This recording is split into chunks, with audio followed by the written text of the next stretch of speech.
안녕하세요. 닥터케입니다. 오늘 오랜만에 삶으로 다시 떠오르기 강의로 찾아왔습니다. 3장 116페이지 모든 구조물은 불안정하다. 요 챕터부터 다시 우리 한번 진도를 이어서 나가보겠습니다. 중요한 구절들을 읽고 거기에 대해서 제가 진료하면서 일상생활하면서 여러분들하고 나누고 싶은 이야기들을 조금 살을 붙여서 말씀드리겠습니다. 어떤 행동으로 나타나든 에고의 숨은 동기는 언제나 같다. 눈에 띄고 싶고 특별해지고 싶고 지배하고 싶고 힘을 갖고 싶고 관심받고 싶고 더 많이 원하는 것이다. 우리 실제로 겉으로는 태어난 척 하지만 우리 이제 이런 경험들을 실제로 많이 하죠. 특히 이제 관심을 받고 싶다라든지 사람들이 나를 어떻게 생각하는가 여기에 대해서 정말 많이 생각을 하잖아요. 더 많이 원하고 이런 것들이 더 있었으면 좋겠고 하는 것들이 에고의 상당히 숨은 동기다. 이런 것들이 물론 이제 정도차는 있겠지만 인간의 굉장히 보편적인 동기다 이 말. 굉장히 단언적으로 얘기하죠. 어떤 행동으로 나타나든 언제나 같다. 물론 이제 여기서 이제 에카르트 톨레는 갈망을 중심으로 얘기했습니다.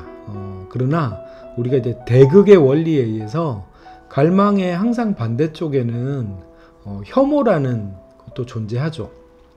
그러니까 우리가 저것이 더 있었으면 좋겠다. 또는 이제 우리가 정말 내가 편해지려면 제발 저것만 없으면, 저 사람만 없으면, 이 일만 나한테 안 생긴다면 내 인생이 좀 좋아질 텐데, 그것도 실은 에고의 동기예요. 갈망과 혐오는 어떻게 보면 동전의 양면인 거죠. 인간의 모든 고통과 괴로움은 크게 나누면 갈망과 혐오라고 할 수 있습니다. 참 슬픈 일인데 좋은 일을 겪고 나서 거기에 갈망에 빠지면 그것도 힘들고요. 물론 이제 우리가 더 힘든 건 대개는 갈망보다는 혐오죠. 한번 너무나 힘든 걸 겪고 나면 진절머리가 난다 그러잖아요. 다시는 내가 그런 일들을 겪지 않을 거야. 이제 이런 생각들이 우리의 어떤 삶에 커다란 동기를 차지합니다. 그래서 에카르트 톨레는 우리가 이런저런 다양한 삶을 사는 것 같지만 우리가 에고 수준에서는 이렇게 얘기합니다. 에고의 밑바탕에서 모든 행동을 지배하는 감정은 두려움이다. 에고 수준에서 그죠? 이건 나와 상대방을 이해하는 저는 궁극의 열쇠라고 말하고 싶어요. 저는 이 두려움이 톨레는 좀 이렇게 뭉뚱그려서 얘기했지만 저는 인간의 가장 궁극적인 두려움 중에서도 뭐가 가장 우리가 두려울 것인가. 여러분들 한번 조금만 생각해 보세요. 어떤 게 가장 두려울까요? 그냥 몸에 상처가 생기는 거 이런 것도 우리가 두려움이 있을 수 있죠. 돈이 좀 안 벌리고 이런 것들도 두려움입니다. 근데 이제 저는 두려움에 더 깊은 층을 내려가면 가장 궁극의 두려움은 저는 단절에 대한 두려움, 버림받음에 대한 두려움이 가장 크지 않나 싶습니다. 그러니까 이제 예를 들어 우리가 죽음에 대한 공포라고 할 때도 죽음도 어떻게 보면 궁극적인 하나의 이별로 보는 거죠. 아니면 이제 소멸에 대한 두려움이 될 수도 있겠죠. 그래서 어떻게 보면 직접적으로 때리는 건 아니지만 우리가 왕따나 따돌림을 굉장히 힘들어하는 것도 이 단절, 소외감에서 오는 그런 것들이고 우리가 고대 예전에 이제 왜 심한 형벌 중에 왜 추방 이런 거 있잖아요. 우리가 예전에 저희가 어릴 때는 굉장히 이제 위협하는 말 중에 하나가 호적에서 파버린다 이런 말들 되게 많이 했거든요. 그런 것들이 인간의 보편적인 두려움이기 때문에 저는 그런 말들로 인간의 행동을 지배하고 조종하려고 했던 거 아닌가 이런 생각이 좀 듭니다. 그러니까 앞에서 우리가 왜 눈에 띄고 싶고 관심을 받고 싶으냐 궁극적으로 저는 이렇게 되면 눈에 띄고 우리가 외모가 예쁘고 뭔가 내가 특별한 능력을 가지면 내가 버림받을 확률이 낮아진다고 보는 거죠. 그래서 어떻게 보면 나 자신도 그렇고요. 상대방도 어떻게 보면 치졸한 짓을 하고 뭔가 그죠? 어떤 권모술수를 꾀하는 것들은 결국은 자신이 버림받지 않기 위한 행동이고, 그런 행동들을 계속해서 기획하고 그렇게 해야만 너가 살아남을 수 있다. 우리 속에서 속삭이는 것이 바로 에고의 목소리라는 거죠. 물론 인간에게 아주 소수의 두려움에서 벗어나신 분들이 있죠. 우리는 뭐 아주 수준이 높으면 그분들을 성인이라고 부르기도 하고, 뭐 성인까지는 아니지만 대단히 용기 있는 사람이라고 말할 때 이제 그 두려움에서 벗어나서 용기 있는 행동, 또 자신의 어떤 치부를 드러내거나 아니면 자기가 위험함에도 불구하고 남들과 뭔가 소중한 것들을, 자신과에게 소중한 것들을 나누는 그런 분들이 있기도 합니다. 그러나 이제 모르겠어요. 10명 중에 8명, 9명은 이제 이 두려움이 우리가 이제 열심히 공부를 한다고 해도 내가 안정된 직장을 갖기 위해서 이런 동기로 보통 살잖아요. 저희가 어릴 때는 이런 말을 참 많이 들었거든요. 공부해서 남 주냐.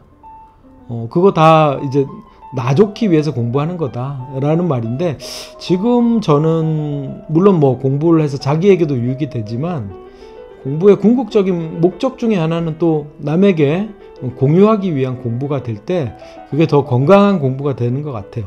그래서 우리도 언젠가는 소수의 이 두려움에서 벗어나신 분들을 따라서 그 길에 들어서게 될 겁니다. 물론 그게 이번 생에 가능할지 좀 더 시간이 걸릴지는 모르겠지만, 그러나 이렇게 우리가 한 겹 한 겹 이런 공부들을 쌓아갈 때 이 두려움이 서서히 눈 녹듯이 적어지는 것들을 볼 수 있거든요. 또 하나 우리가 이거를 알므로써 결국 우리가 자꾸 구분을 지으려고 해요. 그죠? 나는 저 사람들은 도대체 왜 저러는지 모르겠다. 그러나 잘 보면 두려움이라는 키워드로 해석할 수 있는 여지가 되게 많다는 거죠. 그래서 한번 제가 다른 영상에서 관찰적 자아라는 말씀 드린 적이 있는데, 이 키워드를 가지고 나와 상대방의 행동을 잘 해석해 보세요. 센 척하고 뭐 괜찮은 척하고 이런 것들 다 실은 두려움에서 나오는 것들이에요. 여러분들 어릴 때 혹시 들어보셨을 캔디라는 노래 그 주제가 생각나시나요? 외로워도 슬퍼도 나는 안 울어. 그죠? 왜 안 웃냐면 나약해 보이면 상대로부터 공격받을지도 모르고 상대로부터 내가 버림받을지도 모른다라는 본능적인 두려움을 갖기 때문 아닐까요? 그래서 이 소멸에 대한 두려움, 뭔가 내가 더 괜찮은 사람이 돼야 된다는 압박, 이런 것들이 이제 구체적으로는 조금씩 달라 보이지만 큰 틀에서 보면 두려움이라는 어떤 동기 또는 감정에서 비롯된 것이다. 그래서 결국 에고의 모든 행동은 이 두려움을 없애기 위해서 기획된 것이다. 하지만 에고는 기껏해야 가까운 관계, 새로운 소유물 혹은 이런저런 성취들로 일시적으로 이 두려움을 덮어버리는 것밖에 할 수가 없다. 그렇죠. 우리가 실은 두려움을 어떻게 다루기 위해서 이렇게 많은 애쓰는 것들이 크게는 이런 카테고리 안에 들어갑니다. 이제 관계, 그러니까 가족이나 뭐 이런 관계들로, 그죠? 의지할 수 있는, 뭐 어떤 분들은 이제 특히 사람한테 상처받은 분들은 동물, 반려동물에 의지하기도 하고요. 근데 그분들도 이런 말씀을 자주 하더라고요. 개는, 우리 강아지는, 우리 고양이는 배신 안 하잖아요. 거기도 벌써 버림받음이 들어있죠. 그래서 가까운 관계. 만약에 관계가 지금 나에게는 위안을 주지만 나에게 위안을 주는 게 클수록 이 관계의 상실은 또 두려움이 되겠죠. 또는 어떤 새로운 소유물, 이런 것들이 때로는 쇼핑 중독으로도 많이 연결이 되는 것 같고요. 어떤 분들은 먹는 걸로도 이렇게 푸는 것들을 자주 보게 됩니다. 또는 이런저런 성취들, 너 참 대단한 사람이야, 너는 정말 우리 조직에서 없어서는 안 될 사람이야, 이제 이런 것들을 가지고 우린 두려움을 좀 다루려고 하지만 우리 대부분 알잖아요, 그죠? 일시적이라는 거. 그래서 보통 성취를 경험하고 나면 성취감을 경험하시는 분들도 있지만, 제가 상담하면서 많이 보니까 성취감보다는 나중에 시간이 닿으면요, 안도감을 경험하는 것 같아요. 휴, 다행이다. 욕먹는 건 피했구나. 뭐 이 정도의 감정들이 되는 거죠. 그렇다면 이 일시적으로, 그러니까 이제 뭔가를 성취해내면 잠깐은 편하지만 또 다른 프로젝트, 또 다른 뭔가 성취들을 해내야 되는 쳇바퀴 속에서 빠져나올 수가 없게 됩니다. 그래서 톨레는 이렇게 얘기하죠. 그러므로 겉으로는 자신감이 있어 보여도 에고 주변에는 언제나 불안감이 있다. 여러분들 주변에 정말 자신만만해 보이고 뭐 심리적으로 건강해 보이시는 분이 있을 수 있어요. 그분이 정말 에고를 넘어서신 분일 수도 있지만, 물론 이제 그런 분들은, 제가 볼 때는 에고를 많이 넘어서신 분들은 오히려 좀 겸손하신 것 같아요. 그래서 너무 자신만만하고 이런 분들은 그 안에는 실은 깊은 불안감이 있죠. 이건 근데 무의식에 있어서 자신이 자각하지 못하는 경우도 많은 것 같습니다. 그래서 저는 뭐 남을 깎아내리려는 게 아니라요, 우리가 왜 저 사람들은 되게 대단해 보이고 나는 왜 이렇게 한심하고 찌질하지, 이 생각도 에고가 주는 생각이거든요. 실은 우리가 에고 수준에 있을 때는요, 겉표면은 위축된 에고가 있을 수도 있고 팽창된 에고가 있을 수도 있지만 그 본질이 같다는 거죠. 우리가 영적으로 이런 에고 공부를 할 때 첫 번째로 명심해야 될 것은, 에고가 구체적으로 나오는 양상은 조금씩 다르지만 그 본질을 보면 그것이 이제 본질적으로 유사하다는 거. 그래서 제가 가끔 그런 비유를 많이 들잖아요. 우리가 막장 드라마가 굉장히 여러 개지만 결국 그 구조는 굉장히 비슷하다는 거죠. 책에 이제 이런 이야기가 나오죠. 에카르트 톨레가 친구하고 같이 어떤 공원을 갔다가 거기에 이제 어떤 표지판이 하나 써 있는 걸 봤습니다. 그래서 그 주변 구조물이 이렇게 쓰러질, 붕괴될지도 몰라서 위험, 모든 구조물이 불안정함, 이런 이제 표지판을 보고 이 두 분이 이것이야말로 심오한 경전의 말씀이다, 이러면서 두 분이 굉장히 경외감에 사로잡혔다는 말씀을 하셨는데, 그렇죠. 어떻게 보면 우리가 의지하는 이런 것들이 결국은 좀, 그죠, 불안정하다는 걸 알아차릴 때, 이때 우리는 모든 형상의 유한함을 알아차림으로써 자기 안의 형상을 초월한 차원의 눈을 뜨게 된다. 여기서 제가 이제 형상을 초월한 차원을 좀 강조드렸고요. 본문에서는, 원래 원문에서는 모든 형상의 무상함을 이렇게 번역을 했는데, 실제 무상이란 단어가 가끔 좀 오해를 많이 일으켜요.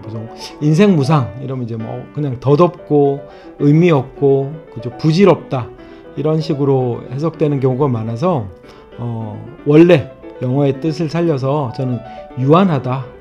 물론 그게 뭐 좀 상대적 시간으로 좀 길 수도 있고 짧을 수도 있지만 결국 우리가 의지하는 모든 형상은 유한하다는 거죠. 우리의 뭐 젊음, 힘, 권력, 이런 것들이 다, 그죠, 시간의 한계를 갖습니다. 그래서 그런 형상 차원이 아니라 형상을 초월한 차원의 눈을 뜨게 되면 어떤 것들이 더 본질인지를 알게 되죠. 물론 형상을 초월한 차원에 우리가 관심을 둔다고 해도 우리가 몸을 가지고 살기 때문에 뭐 건강을 챙기고, 그죠, 일상에서 우리가 양치질을 하고 조심해서 운전을 하고 저축을 하고 이런 것들 중요합니다. 근데 이제 우리가 대부분 그게 삶의 전부라고 하면 우리가 이제 생존 차원에 갇혀버리게 되는 거죠. 제가 저는 삶을 생존 차원과 생존 너머의 차원, 이렇게 이제 두 개로 많이 구분을 하거든요. 그래서 형상을 초월한 차원에 대해서는 이 책 7장에서 이제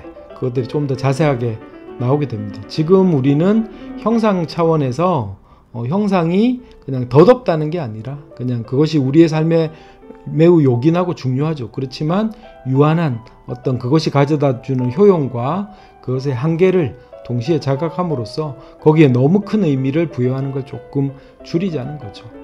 그러면 보세요. 그걸 줄이면 하나 그걸 얻었을 때 너무 기뻐하고 또 그게 없어졌을 때 너무 슬퍼하는 소위 일희일비하는 것들을 좀 줄일 수 있게 되는 그런 의미가 있겠죠. 그래서 톨레는 요약을 이렇게 합니다. 오직 나는 누구인가의 진리만이 만약 당신이 그것을 깨닫는다면 그것만이 당신을 자유롭게 할 것이다. 여기 중간에 만약 당신이 그것을 깨닫는다면 이 구절을 넣었잖아요. 그 말은 일상적인 소위 형상 차원에서는 나는 누구인가라는 진리가 찾아지지 않는다는 거죠. 그래서 왜냐하면 나는 누구인가 이렇게 당신은 누구세요 물으면 대부분의 사람들은 형상 차원의 것들을 대답하죠. 저는 몇 살이고요, 이름은 누구고요, 뭐 어디 출신이고 하는 일은 뭐고요, 아니면 누구의 엄마이고요, 제가 지금 하는 역할은 이것이고 저는 과거에 이런 일들을 해왔습니다. 이런 얘기들은 형상 차원이라는 거죠. 그 형상 차원의 뭐 정보도 의미가 있겠지만 그것은 나는 누구인가 하고는 조금 이제 차원이 다른 거죠. 그래서 이제 실은 형상 차원의 내가 있고 형상 너머 차원의 내가 있는데 우리를 진짜로 자유롭게 하는 것은 형상 너머의 차원에서의 나를 인식할 때, 그죠? 우리가 과도하게 형상 차원에서의 나의 정체성에 대해서 의미 두는 것이 좀 줄어듭니다. 우리가 실은 형상 차원의 나, 형상 차원의 정체성에 과도하게 의미를 두면 대개는 결론이 우월감 아니면 열등감이에요. 내가 이런 거 했으니까 나는 남들보다 좀 낫겠지. 그죠? 나는 왜 나이가 이 정도 됐는데 왜 이것밖에 한 게 없을까? 이거 열등감이잖아요. 그죠? 물론 그 정도가 조금 클 수도 있고 적을 수도 있지만 대부분 우리는 형상 차원에서는 자꾸 비교를 통해서만 정체성을 좀 찾게 되거든요.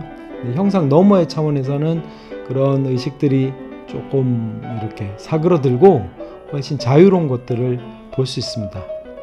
그래서 우리가 형상 너머의 차원까지 이렇게 우리의 인식과 알아차림이 이렇게 넘어갈 수 있도록 우리가 형상 차원에서 우리가 어떤 오개념들을 갖고 있고 그런 것들을 우리가 어떻게 관찰할지 여러분들이 그런 것들을 이런 책을 천천히 읽어가시면서 그래서 혹시 오랜만에 그 삶으로 다시 떠오르기 있으신 분들은 3장 꺼내서 제가 잠깐 말씀드린 부분들을 한번 보시고 다시 한번 그 책의 천천히 읽어가시면서 마음으로 천천히 명상해 보시면 아마 그 안에 여러분들 마음속에 어떤 틈이 생기는 것들을 경험하실 수 있을 겁니다. 그때 지금 그것들을 알아차리고 느끼는 그 순간 그것을 바라보는 나의 의식을 경험하실 수도 있거든요.